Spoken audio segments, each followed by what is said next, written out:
I do the recording with QuickTime Player, and I open the Creator Studio because I want to learn more about Final Cut Pro. I'm trying to pivot my video editing, and I see that Apple Creator Studio offers a good bundle of apps including the Final Cut Pro, and it has 1 month free. It says here, bring your vision to life with powerful apps for video and music, creative imaging, and much more, all for one low price. There are two choices here. Either you accept free trial and see all plans. I click see all plan, and there's a monthly, annual, education monthly, and education annual.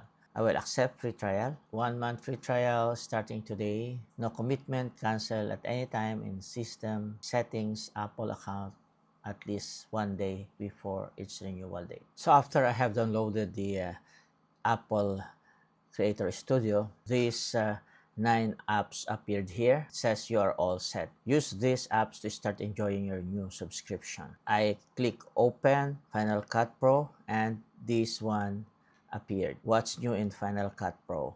Generate captions, automatically add captions, and easily customize their look to create accessible, ready-to-share content for social media and video platforms. And auto mask, effortlessly color correct and enhance your video using powerful analysis to instantly isolate recognized objects, eliminating the need for manual track. Advanced streaming, accurately fine-tune your edits with a persistent 2-up display that stays locked in view during keyboard adjustments in the timeline and in the precision editor. And also the edit detection. Quickly analyze any rendered video to detect edit points and split it into separate clips with just a click. And here, complete feature list. Now I click continue. Then here, stay up to date with notifications, continue.